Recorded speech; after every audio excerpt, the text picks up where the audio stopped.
Let's talk about the alleged photograph of Joseph Smith that's been in the news again recently, and why members of the Church of Jesus Christ of Latter-day Saints are often so anxious to find a reliable portrait of their founding prophet. Back in 2022, Dan Larson, a descendant of Joseph Smith, announced that he had discovered in his family's collection a miniature photograph found in a locket that he believed is of Joseph Smith. It was then analyzed by a number of historians, including Lachlan Mackay, an apostle in the Communion of Christ and also a descendant of Joseph Smith, as well as Ron Romig, a very respected historian also with the Communion of Christ tradition. It then prompted lots of debate that then subsided for a few years. But recently it's been in the news again as someone purchased the daguerreotype, which is what we call this type of photograph, from Dan Larson and then donated it to the LDS Church. And just this past Saturday, an independent researcher, Patrick Bishop, and an artist, Joseph Brickley, held an all-day event at Utah Valley University where they not only made their case for why they believe it's an authentic photograph of Joseph Smith, but also revealing a new sculpture and painting based on the daguerreotype as well as other evidence. You can see a picture of this portrait and sculpture here. So in this video, I thought I'd briefly do a few things. I'll highlight my own thoughts on the photograph and also provide my perspective on why many historians are now leaning toward thinking it's authentic, but we likely will never have strong definitive proof. And then I'm going to try something new. Back in 2022, when the photograph was first announced to the world, I wrote an essay for the Salt Lake Tribune that became quite viral at the time. It was read by lots and lots of people, and I thought I'd resurrect it a bit here by reading it as a video essay, and we'll see how that experiment goes, and maybe I'll do that in the future. But this is a fascinating topic that continues to draw interest, so let's dig in. So I'd like to cover a few key points about the alleged Joseph Smith photograph from a historian's perspective that may seem a bit scattershot and not fully connected, but I think we need to cover a number of key elements that often get overlooked so that we can have a coherent picture. Now, first of all, there has long been a quest, kind of like the Holy Grail, but for nerds, as if the Holy Grail quest isn't for nerds, but setting that aside, I always like my tangents.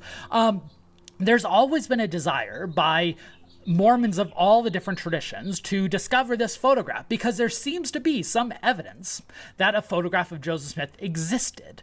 Joseph Smith III's records seem to imply that his mother, Emma Smith, had a photograph, perhaps in a locket like this one. There were several daguerreotype makers who passed through Nauvoo during Joseph Smith's final years, and it would have made sense that one of them made a daguerreotype or a photograph, even though we haven't really been able to see it. Now, there have been several that have been proposed over the years, including the three you see here, none of which were very persuasive, primarily because they failed the most important exam, which is provenance. I don't care how much you think a photograph looks like Joseph Smith or doesn't look like Joseph Smith. You have to be able to trace its ownership back to a particular moment. Other words, you're just doing optimistic guessing. And toward the end of my discussion, I'll give you an example of where I think that can get you in trouble. But if we ever do get a photograph fulfilling this long-held dream of having an actual likeness of Joseph Smith, it would probably come about the way this Dan Larson photograph has come about, which is through the family possession, where we can trace the chain of custody. So when it was announced back in 2022, several historians had access, those within the Communion of Christ, because that's where a lot of Joseph Smith family descendants are, including Lachlan Mackay, who's a Communion of Christ apostle and a very respected historian, as well as Ron Romig, who's also a very respected historian who's done a lot on the Smith family.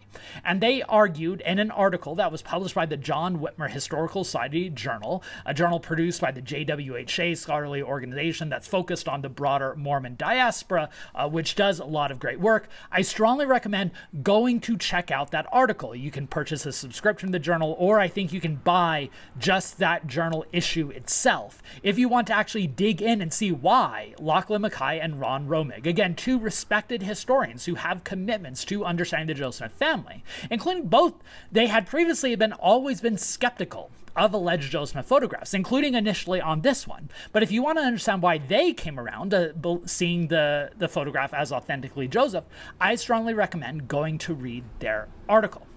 That said, I think the provenance is not clear, right? We know that this locket with the miniature photograph that they allege is of Joseph Smith has been in the Smith family possession. We don't have clear evidence that they always believe that this is Joseph Smith, which is always going to be the issue that's going to be debated. Nor do I think we're ever going to get clear evidence, but there's a few things that I think we should keep in mind. By the way, before we go much further, just a reminder that if you enjoy this kind of nerding out about history, make sure you are subscribed to this channel. I try to bridge the academic and public world, highlighting great work that's being done by scholars showing the relevance of history for today. I do deep dives on topics on Monday. I connect the past to the present on Wednesday, giving context to contemporary fascinations like the Joe Smith photograph. And then on Friday, I pull back the curtains on the historian's craft to talk about how historical work is done, either discussing classic works in the field, interviewing authors of new books and articles, or even digging into the sources behind historiographical arguments so that you can get a sense of how the historical work is done. And if you want to give back to this channel, and I'm so grateful for the many of you who have chosen to give back and make this channel possible, you can become a member, where for a nominal fee, you get early access to the videos,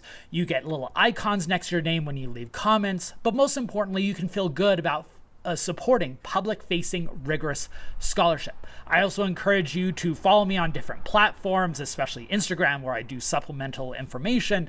And also you can subscribe to my free kit newsletter, which I send out every other week or so with links to my videos, updates, announcements, and all that. And again, it's free. And you can find links to those in the video description. But let's get back to today's topic. So as we gauge whether this photograph is authentic, just like we gauge any alleged new photograph of any historical figure, there's a few things to keep in mind. The first thing a lot of people want to do is go to compare it to other images or likenesses we have of Joseph Smith, but there are a number of problems that we can't forget.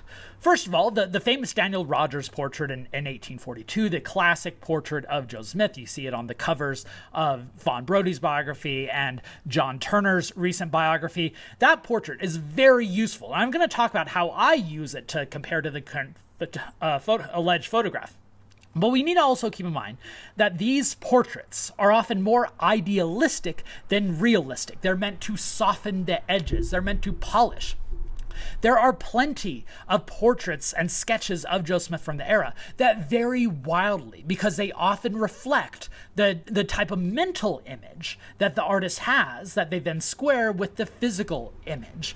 You can see lots of images that come from those who are critical of Joseph Smith that look like this one, that make him not look as, let's say, dignified or handsome. So the skeptical accounts often emphasize that Joseph Smith was corpulent, that he was fleshy, that he was balding, that he had a chipped tooth, whereas those who love Joseph Smith present Joseph Smith as handsome, athletic, charismatic, with these smooth and polished corners. So again, when we look at a photograph, which is often so much more realistic with the blunt and chiseled and worn down type of features of a face, they're not going to match paintings. They're not supposed to. The 1844 death mask, by the way, is another key point of comparison. And I think we do need to use it, but we also need to keep some qualifications in mind.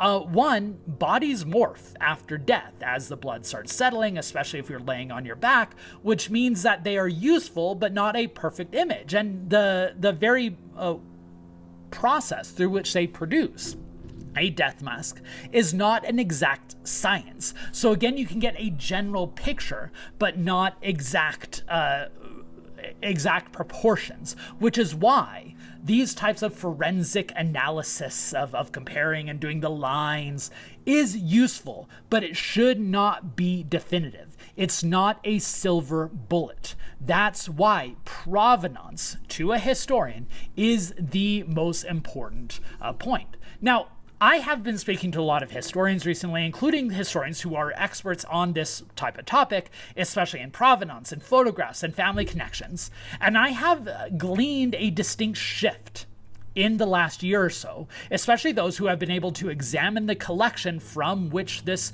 miniature daguerreotype comes from, toward leaning towards seeing it as authentically Joseph Smith. But again, I'm going to add this qualification. I don't think we're ever going to know for sure. I don't think we're ever going to achieve the full confidence to accept it as a Joseph Smith portrait. Personally, after looking at it myself, and for instance, I find the little indent between the eyebrows compared to the alleged daguerreotype and the 1842 Rogers painting as quite provocative, though not definitive. And then talking to historians and looking at the collection, I lean towards seeing the photograph as authentically Joseph, but I don't think we're ever going to be convinced. I, for instance, wouldn't feel comfortable using this photograph in a book on Joseph Smith or a cover image or an item that goes along with an essay I write, unless I dedicate a lot of time explaining to why this might be but might not be Joseph. Because I worry that if we just jump 2 feet into accepting it as Joseph Smith, making sculptures and portraits based off of it, that we're falling into the same problem that we did over a decade ago when suddenly all these historians accepted this alleged daguerreotype of Oliver Cowdery, this photograph you see here, which, as far as I can tell, has been accepted by many as Oliver Cowdery based on the idea that it looks like how many people think Oliver Cowdery looked. And that is useful. That's something that should be kept in mind. But it should not overcome the lack of provenance that I believe is missing in the alleged Oliver Cowdery photograph. Now again, we have a bit more with Joseph Smith, but probably still not enough to be definitive. Now, maybe I'll be proven wrong. I can't wait for more research. I trust Lachlan Mackay and Ron Romig for making a strong argument. And again, I encourage you to go read their essay. I'm just not convinced that we're ever going to be able to get to a point to where I personally will go beyond thinking that it's likely Joseph Smith, but still not certain. All right, and now for a bit of an experiment. And I'm going to do this because I referred back while preparing this video to an essay that I wrote for the Salt Lake Tribune back in 2022 that they commissioned me to write, not just on the alleged photograph, but the broader meaning behind it. Why do people care so much about how Joseph Smith looked? And in rereading it, I thought that, hey, I actually liked a few of those points. Unlike a lot of my writing, I felt pretty good about it. And so I decided, why don't I try something new?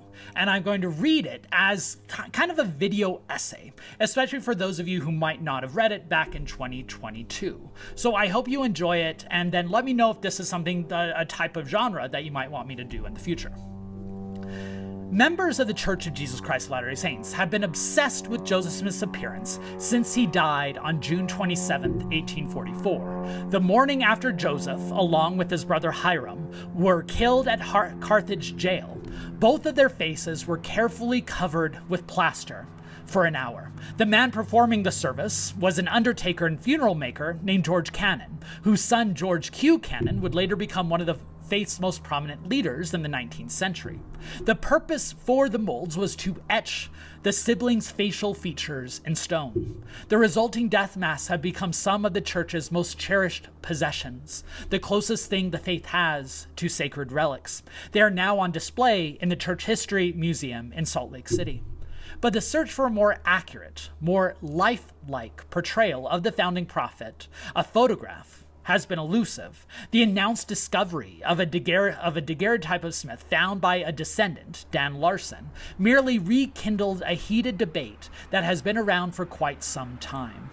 Undergirding the energy associated with these discussions is a pair of difficult yet important questions.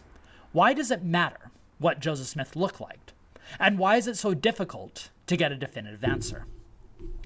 The only through line across the many contemporary descriptions of Joseph Smith's appearance were his eyelashes. Observers gawked at his bushy lashes that nearly covered his strikingly blue eyes. Nearly all other features were up to debate. Some emphasized his Roman nose, others his well-proportioned face. Sympathetic reporters remarked on his handsome build, while those more critical described him as fleshy.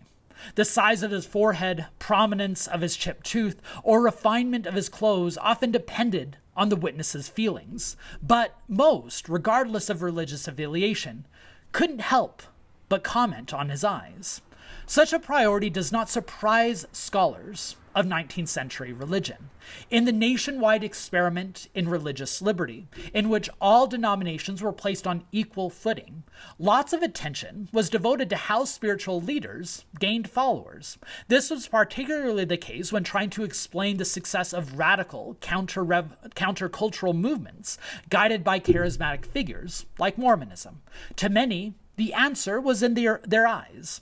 The eyes were the window into the soul. For believers, Smith's embracing stare proved his sincerity, his simple yet profound position as a modern-day prophet. For skeptics, Smith was a charlatan who deceived simpletons. Some even posited that he and his priesthood-holding successors were mesmerists, able to hoodwink through prolonged eye contact. But Mormons came to love more than just Smith's eyes. 18 months after his martyrdom, the founding prophet's portrait was found in the Nauvoo Temple's celestial room, a reminder to the saints receiving their sacred ordinances that he still oversaw their efforts and sacrifices. That the painting appeared next to that of Brigham Young also reaffirmed his succession claims. Smith's embodied presence and likeness was still required.